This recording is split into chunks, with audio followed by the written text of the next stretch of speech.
Hi, welcome to Dr. Neil's Notes. In the last video, I showed the steps that I took to get some console animations working on a Raspberry Pi using .NET 6 and C#, and that code could work anywhere that you can run .NET 6, so Windows, Mac, Linux, all work exactly the same way. Now today we're going to look at how to take some of those ideas that we looked at in the last video and use them to create a console clock. So what does that look like? It looks like this. So this is pretty simple. It's just a clock that's going to display in a terminal window. Now all the notes that accompany this can be found in neilsnotes.net. So if you go to neilsnotes.net and look through the index, you can find the .NET console clock, and this is the code that we're going to build today. Again, I'm going to do it on a Raspberry Pi because I can. However, of course, it works on any platform that has .NET 6 capability, which is pretty much all the platforms. It's Mac, it's Windows, it's Linux. To get started, we're going to need to create a folder, and so I'm going to open the terminal, and in terminal I've got the console animations that we built in the last video. So here let's create a new folder for the console clock, and if we go into that folder, this should start to look familiar now. If you followed the previous video, we can create a new console application in this folder, which we can see it has created, and then we can run Visual Studio Code in this folder, and we can start building out our application. Now this template just creates Hello World. I will open the terminal again in Visual Studio Code just because it makes it a bit easier to have the terminal directly here for us to work with, as well as the code. So let's get started on changing this code to do something interesting. Now if you followed the console animations, you would remember that we created some ASCII art type animations. Now those digits that I showed in the clock are kind of a bit like that, but I want to do something a little bit different here. So we're going to create, in the console animations we created an array of strings. Here I'm going to create an array of bytes. So I'm going to do new byte array, and then we're going to initialize it. And the way we're going to initialize it is with a collection of bytes. So 0b means this is a byte, and a byte of course has 8 bits. So you need to have 1, 2, 3, 4, 5, 6, 7, 8 bits for a byte. Now what we're going to do is we're going to use these bits to determine whether a character in the console should be switched on or off. And we're going to create a 0 where in the bit where we want the character switched off, and a 1 where we want the character switched on. So how many of these do we want to create? We're going to create 1, 2, 3, 4, 5, 6, one more, 7 bytes to represent a digit. And we can do the same, so I'm just going to do a couple here just so we get the idea. We could do the same for the number 2, so that represents the number 1. So to represent the number 2, we're going to do something like this, where we have the whole top row is switched on, and then we'll come down a couple of rows, and then we'll have the next row all switched on. Hopefully you can start to see the pattern of the number 2 emerging. If you're looking at the ones only, you can see all the ones are the digits that will be switched on, and all the zeros are the digits that will be switched off. So let's do the same again and just do one more digit. We'll do number 3.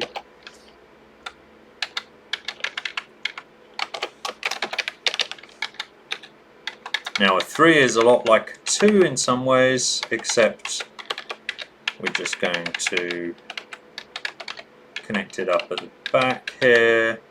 And in fact, if we want to be a little bit nicer, we could make it so that it's the middle bar on the 3 isn't quite so long.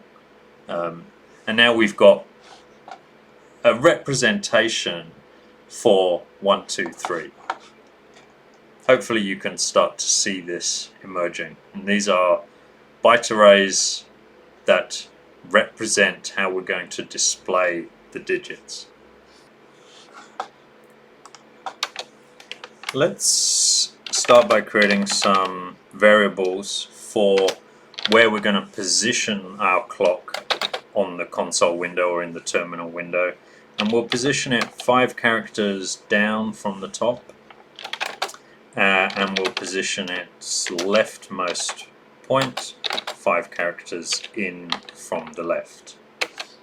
And then we are going to create a variable to set the digit width. Now the width of each of these is a byte, so 8 characters. If we make each of these a character, for example, we would have 8 characters wide. So we're going to make the digit width 10, so it gives us a little bit of margin between each character as we increment a digit width amount. We also want to have a color to draw the clock in, so let's call it clock color, and we will make it console color green for now. Of course you can change this to any color you like. And then we will create a position. This will be our working position of where we're drawing currently to draw these clock digits. And we'll start with clock left. That's where we'll start drawing. But this position will get changed as we move through the code. The next thing we are going to do is clear the console as we did when we were creating the console animations, so that we've got a nice clean terminal to draw in. To draw each digit, it'd probably be smart to create a method. Let's create a method called drawDigit. Now before we actually create that method, let's call it to get an idea of what we're going to want to do. We're going to pass in a digit. We're going to pass in a coordinate, maybe the leftmost coordinate, so the position, and the topmost coordinate, so the clock top, and the clock color. And then we can increment that position by the digit width. So that would draw the 1, digit 1, at that position. And then if we were to do this, for example, we could draw digit 2 next to digit 1. And in fact, we don't need to increment again. We could just put digit 3 after that. Okay, so now we're drawing these digits one after the other. Let's, once we finish drawing, play nicely and reset the color after all the drawing has been done. And probably be nice to just let whoever's using this application know that the drawing has been finished. So we could change hello world to finished. drawing. Great. Now we need to implement the draw digit method. It doesn't need to return anything, so it can be a void method. And it's going to take that byte array that represents the character. Let's call that the digit. And it's going to take an X position and a Y position as to where to draw the, so here you can see the X position and the Y position of where to draw the digit, and it's going to take a console color, which is the color to draw that digit in. Okay, now a digit is represented, as we've already said, as a byte array. What we're going to want to do is walk through each row in that digit. Now that row, no, I just used a var, but it is a byte. Each row in the digit, which is a byte array, is a byte.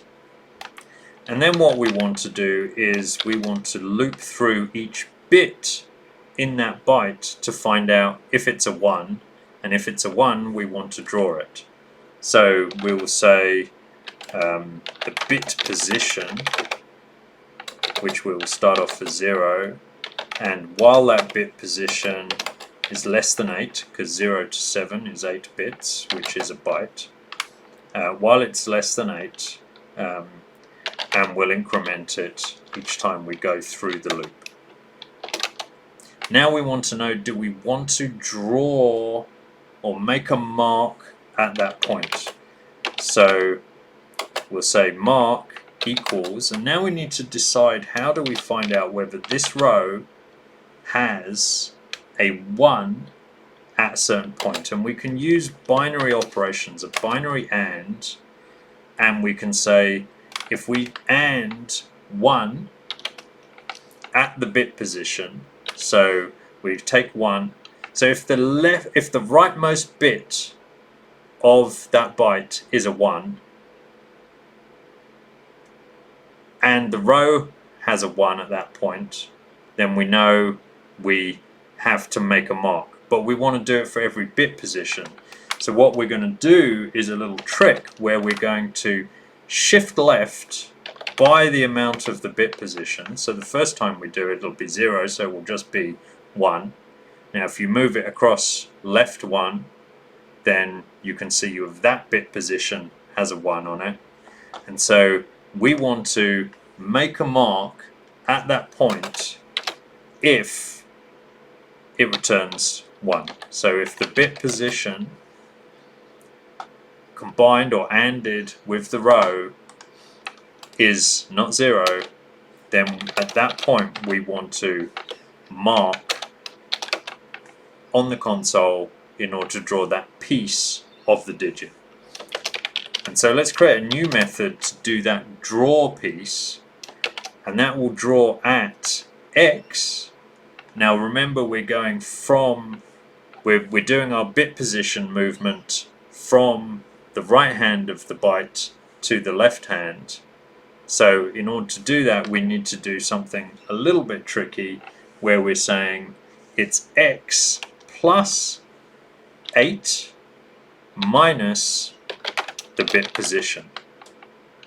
Now we could actually maybe make this a little bit simpler in the future, but for now we're moving the byte or the draw point from the X point plus 8 minus the position of the bit. The Y doesn't change here, and we want to draw it in that color that we've been told to draw our digit in. Now each time we go through the row, after each row we need to increment the Y, because that's now dropping us down another row to draw the next row along. Okay, cool. So now the next thing we need to do is implement the draw method. So the draw method again doesn't need to return anything, so it can be void, and it's going to take an X position, a Y position, and a console color.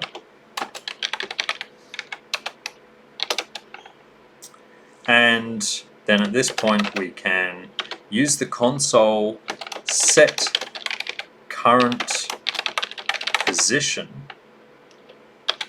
and pass in the X and the Y. And this will move our draw point to the X and Y position. We will then set the console background color to equal the color that is passed in.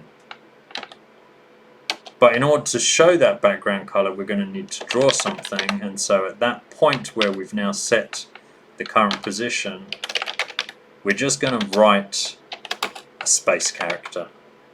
And so by writing a blank character, the background color gets drawn, but there's no character shown.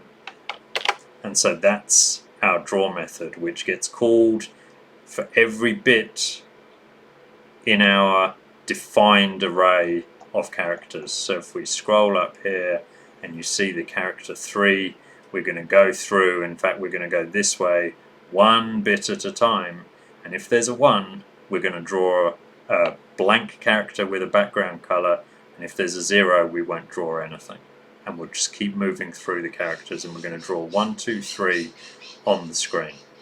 Okay, so if we've made no typos and everything works, we should be able to run this.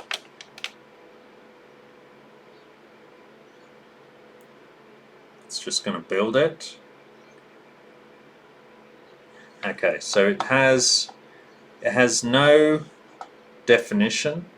Console has no definition for set current position, and that's correct because it should be set cursor position.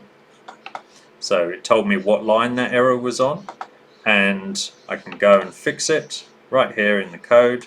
And this is one of the reasons I love Visual Studio Code. It gives me everything that I need to start running and building right here in the same environment. And there, now this looks like maybe we don't have enough space to do all the drawing. So maybe we just need to create a bit more space. So just watch out for this if you're following along, that you give your terminal enough space to do the drawing. And there we go, that looks better. So now we've drawn characters 1, 2, 3. Okay, that's a good start, but somehow we now have to turn this into a clock. To create a clock, we obviously are going to need more than 3 digits as well. So let's just put in the other digits, and rather than you having to watch me create every single one, I've pasted them in from my notes, which you can find at neilsnotes.net. So we got 0, 1, 2, 3, 4, 5, 6, 7, 8, 9, and some dots. And then I've created an array of these bytes called the digit array that starts at 0 and goes through to 9. Now what you'll notice is that the position, this is the 0th position on this array, this is the first position, second, third. So the position matches up with the number, and we're going to use that little trick in a minute. So let's get rid of what I had here before, which we just built. So we've only got characters defined once. Great. So now I've got this digit array. We can start thinking about how we could use this digit array in our code to display maybe more than one digit at a time. To do that, we're going to create a new method called display digits. And in fact, why don't we just, instead of calling draw digit, what we could do here is get rid of this. Yep, let's get rid of this and get rid of this and say display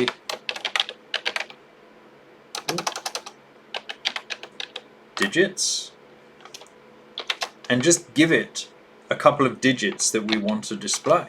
So 1, 2, for example, in a string. And then we could draw the dots at whatever position we're up to. increment, and then display another couple of digits. 3/4, for example. So now we're going to display 1234 with dots in between, and we've incremented the position. And then what we need to do is actually create that display digits method. So let's create display digits, and that display digits is going to take a string that we will say is our digits. And we're going to make a little bit of an assumption here where each character in that string is actually a number, and we're going to assume that, because of course it might not be at some point, but for the sake of this program right now, we're going to make an assumption. And we often do this as we're writing software. We'll make assumptions. So for each character in the digits string, we can try and parse that character into an integer. So an integer type has a parse method, and we can pass in to that parse method the character that we want to parse, and in this case it's the C character. So here now, for each character, we're going to try and parse it into an integer, so we have an actual number, and then we're going to use that method that we wrote just now, the draw digit method, and we're going to pass in the array position of n, n, like this. So the nth character of digit array should be equal to n. So if this was 4, then n would be 4, and digit array would point us to the 4th character, which would be 4. And then we can draw it same as we were before at the position, and the clock top is the y coordinate, and the clock color is the color we want to draw it at. Now just remember, we do need to increment the position after each one that we've drawn, so we'll do plus equals digit width, and so now we're drawing this array or string one character at a time using the draw digit method that we had before. Now one other thing, if you remember, in our draw digit method we were going backwards, so we went from 1, so we had to do this little bit of extra magic to go from 8 backwards, so because each character we were drawing from the right hand side of the digit, so when we were drawing each row we were actually drawing it from the right hand side across like this. Not sure if you can see that, but hopefully you can.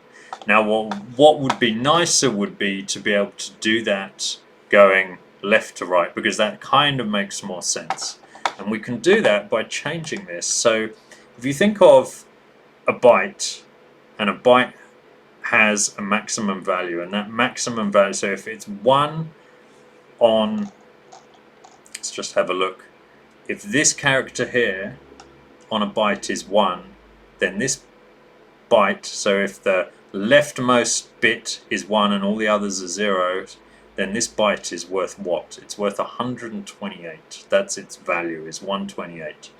So what we can actually do, which is a little bit trickier to maybe, or less obvious, is we can right shift 128, which will be that 1 bit at a time, and then we only need to increment by the bit position. So it's maybe a little bit more thinking to make that happen, but it feels nicer to be drawing from the left to the right than the right to the left. Okay, so again, let's hope we haven't made any mistakes, and let's try and run it. And there we are. We now have something that's starting to look a little bit more like a clock. Okay, so to actually turn this into a clock, we're going to need to do a bit of work back up here at the top. We need to get rid of some of this code and start thinking about how we're actually going to draw a clock here that's going to keep up to date rather than just displaying some hard-coded digits. So the way we're going to do that, let's start by, well, one of the things that I think the clock should have is these dots should flash on and off every second or so. So let's set a flag for display dots. And we'll start with the display dots equals false. It doesn't really matter. We're going to alternate between false and true as we're using it. And then let's switch the console cursor so it's not visible anymore. And we did this in the animation that video last time, where we switched the cursor visible equals false. And this now means that the cursor disappears while our clock is running, which is a little bit nicer. And then we're going to still want to clear the console, but actually in order to get the clock updating, we probably want to clear the console each time we redraw the clock. So in the animations video, what we did is we said while a key is not available, so while no one has pushed any keys in the terminal, so while key available is false, we're going to run a loop. And this loop is probably going to want to do all these clock updates and drawing. So we will want to firstly clear the console. I think that's a good idea, but we probably don't want to do these things yet. So anyway, let's start by, we're running the loop. We're going to reset the position at the beginning of the loop to the clock left, because if we clear the screen to draw the clock again, we want to go back to the place where we start drawing the clock. Then we can get the date time. Now, date time is a system variable in or system class in .NET. And we just really want the time, but we'll just do date time now, and that'll give us the date and the time now. But actually all we really need is the minute, the hour, and the minutes. So we can do the string for the hour equals the time variable, the hour piece, to string. And actually we just want to make sure it's always got a leading 0, because that makes it always the same width. So we're going to pad this left so it's always 2 characters wide, and if necessary put a 0 character in front of it to make sure it's always 2 characters wide. And then what we can do is we can use our display digits method on the hour. We've just captured the hour into a string that's 2 characters long, and we know how to do that because that's what we were doing here. Great. Then we want to say if we are going to display the dots, then let's draw the dots position. So that's this piece of code that we had before, where we're going to draw the dots digit at that position. Great. And then we're going to say display dots equals not display dots, and this will just flip dots from false to true to false to true to false to true. We then want to increment the position. Whether we display the dots or not, we don't want to have the numbers for the minutes jumping back and forward if you're not displaying dots or you are displaying dots. So we still need to increment the position by the digit width, same as we were before. And then we need to do something very similar to what we did with the hour for the minutes. So we're going to grab the minute from the time. So time has a minute property, which we're going to put into a string, and we're going to pad it left again to make sure it's always got 2 characters, and if it's only 1 character, put a 0 please in front of it so that we've got 2 characters. And then we can, in fact we can just reuse some of this code. We can display digits with the minute. Now if this loop gets broken, we probably want to move the reset color back up to the end of this loop. But we might want to have it down here as well if something breaks in it. But what we do need to do here is stop for a little bit. So we need to do something like, and this is what we did in the animations video last time, where we set a delay. So we're going to set a 1 second delay. Now of course this isn't 100% accurately going to be 1 second, but it's good enough if we're updating the clock that only displays minutes roughly every second, then within a second it's going to update to display the latest time correctly. Okay, so now we've got a clock that should display the current time. We're going to get the current time in this loop. We're going to clear the console and we're going to display the clock using the display digits method. Let's see if this works.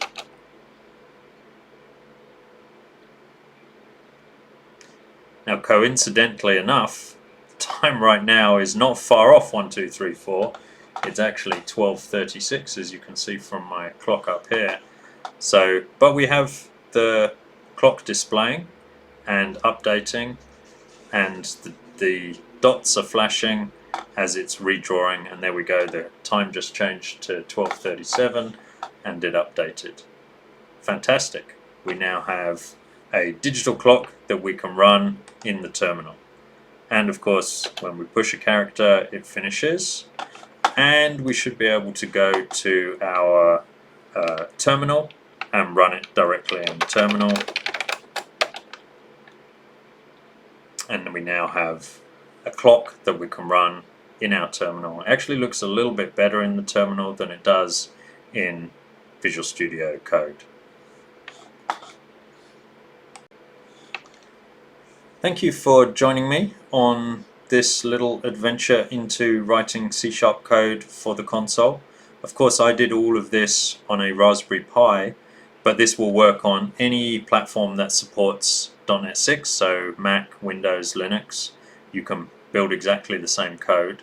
I hope you learned something from this exercise. Of course, all the notes are at neilsnotes.net, so feel free to go there.